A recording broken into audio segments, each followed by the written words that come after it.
Hello friends, आज मैं आपको बताएंगे यानी सोशल साइंस 10th क्लास को एग्ज़ाम दीजिएगा। उसमें सोशल साइंस का चैप्टर है यूरोप में राष्ट्रवाद, उदय और विकास।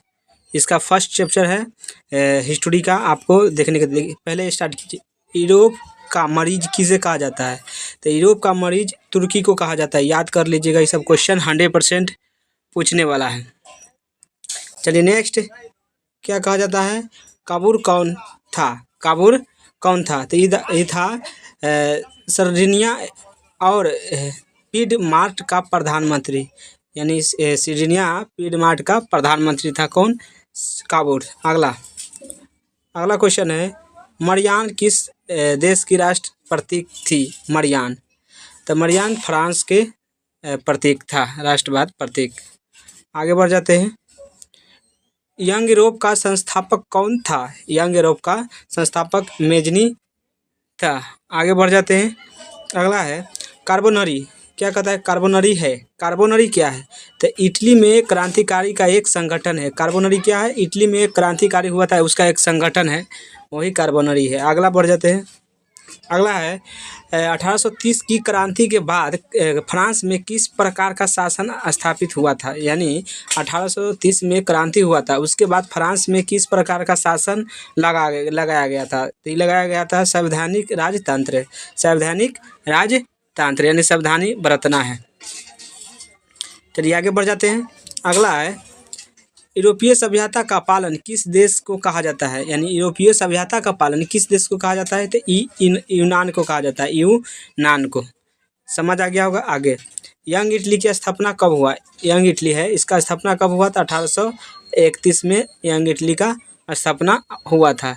चलिए नेक्स्ट, अगला क्वेश्चन है, एक्ट ऑफ यूनियन किस वर्ष पारित हुआ? एक्ट ऑफ यूनियन किस वर्ष पारित हुआ? तो 1707 में एक्ट ऑफ यूनियन पारित हुआ था, यानी लागू हुआ था। आगे बढ़ जाते हैं। इटली के एकीकरण का मसीहा किसे कहा जाता है? तभी बताएं, इटली का एकीकरण किसने किया था? मेजनी। तो इसी को मसीहा कहा जाएगा। इटली का एकीकरण का मसीहा कौन है? मेजनी। अगला, इटली का स्थापना किसने किया? तो ये आपको पता होना चाहिए। तो इटली का स्थापना किसने किया? जुसेपे मोतिसनी। ये है क्या? इटली का स्थापना करने वाला। अगला, सेडोवा के युद्ध में किसकी हार हुआ था? पराजय मतलब हार हुआ था, तो ये फ्रांस का हार हुआ था। सेडोवा जीत गया था और फ्रांस हार गया था। चलिए आगे बढ़ जाते हैं। अगला क्वेश्चन है, यूरोपीय राष्ट्रवाद से प्रभावित होकर किस भारतीय शासक जैकोबिन क्लब की स्थापना की? यानी यूरोपीय राष्ट्रवाद से प्रभावित होकर किस भारतीय शासक जैकोबिन क्लब की स्थापना हुआ था, यानी क्लब की स्थापना हुआ था? तो ये होता टीपू सुल्तान का, टीपू सुल्तान। चलिए नेक्स्ट बढ़ जाते हैं। अगला है 1789 की क्रांति के समय फ्रांस का सम्राट कौन था?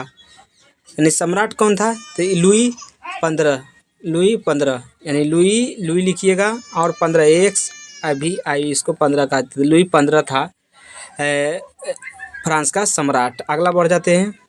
किस युद्ध के बाद जर्मनी का एकीकरण पूरा हो गया? तो ये हो गया था सीडान का युद्ध के बाद। समझ आ गया होगा। आगे बढ़ जाते हैं। अगला है, सीडान की क्रांति का प्रमुख कारण था, मतलब सीडान का युद्ध हुआ था, उसमें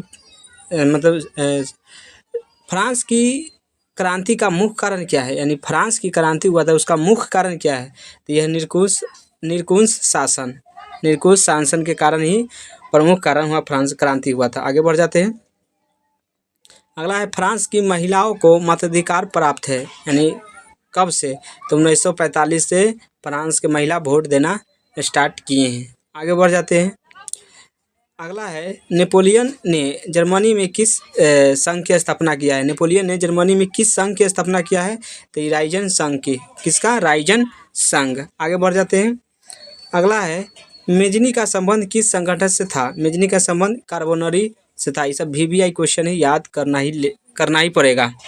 आगे है 20वां सबसे लास्ट क्वेश्चन, इसको सेकेंड पार्ट जल्द आएगा, इसको अगला पार्ट। नेपोलियन बोनापार्ट फ्रांस का सम्राट बना, कब बना था नेपोलियन बोनापार्ट? तो ये 1804 में फ्रांस का सम्राट बन गया था। तो आपको वीडियो कैसा लगा? वीडियो अच्छा लगा तो शेयर कीजिए, लाइक कीजिए, जितना हो सके इसको सब्सक्राइब कीजिए।